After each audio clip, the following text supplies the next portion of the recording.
Traditional music has been in the Appalachian Mountains as long as people have inhabited them.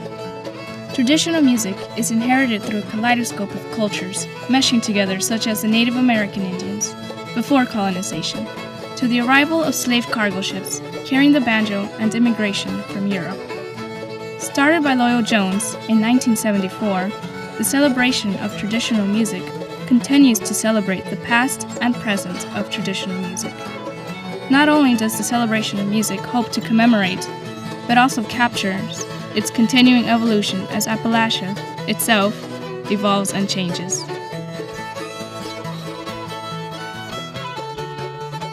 For me, when I began thinking about the celebration of traditional music, I realized it had its own tradition. It has its own set of energies behind it. It's a weekend festival, typically held in the fall, around the third week of October. And I thought, my gosh, this is the time we can capture it. This is the time for us to glance at what we've done and where we are and to celebrate that. So, the celebration captures traditional music. But what exactly is traditional music? Well, traditional music means to me the opposite of formal music. In other words, we're not reading music, playing music that composers have written. We're playing music that we've learned from other people in an informal setting, typically, somebody's house, somebody's porch. Traditional music is music that's passed down from person to person. It's the music people play for themselves, whatever that music may be. For some people, that traditional music is going to be Mozart, right? It's what they grew up with. It's what their people know. It's how they sing. It's what they do. And to define it, it's the music that tells the story of those people. I use a metaphor sometimes in schools of a tree out in the middle of a forest, and if you think of the different musical styles as the branches, R&B, rock, rap, jazz, those are the branches. But if you follow those branches down into the trunk is like the blues. It's the music that tends to produce this other music. But even further down into that tree are the roots, which is the spiritual, both black and white. It's work songs, field hollers, those kind of things. And so the music tends to be related and relatable because the roots are all tangled up. It becomes a perfect metaphor. The music's all tangled up. Jimmy Rogers was involved.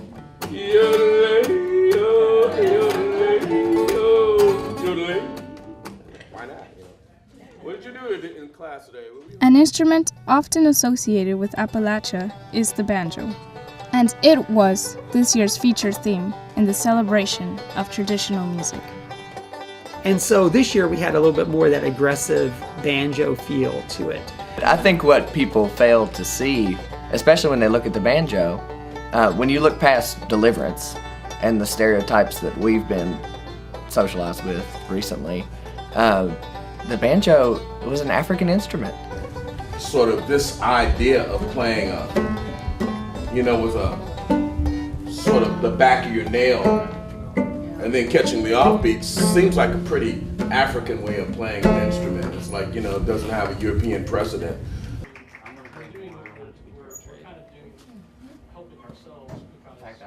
Any of them old time, Dad. Any of them old timers is fine. The older the better.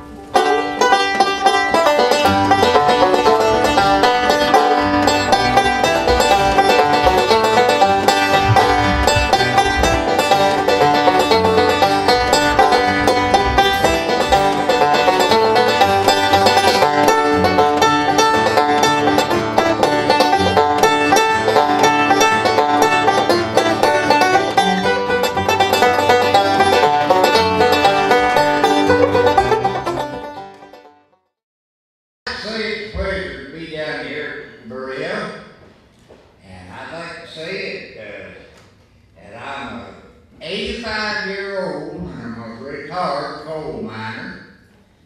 Hand me down the shore, hand me down the woods, I can take you home. Trade to go to London, trade to go, I'm bound, trade to go to London, bound to town.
While some styles of music are meant to be listened to, traditional music is often composed to accompany dance in settings such as people's homes or communities. Yeah, I mean, this kind of music and old-time music of Kentucky, or West Virginia, or Tennessee, or Virginia, it's all dance music. It's meant to be danced to. As you can see, people who have never heard the music will sit around tapping their feet, and it just kind of has this innate sense of rhythm that you get from that music. So these dances, square dances, were performed in people's homes. They were performed not even performed, it was about a community event, about the musicians coming together and people moving to that music. And so there's just a constant relationship between the fiddle and feet and banjo and feet and how we can accompany and how we can all be a community as one together. Appalachia's history is one wrought with transition. Transitions such as industrialization, reallocation of jobs from the country to the city, isolation in the mountains, and a contained longing for the security of home.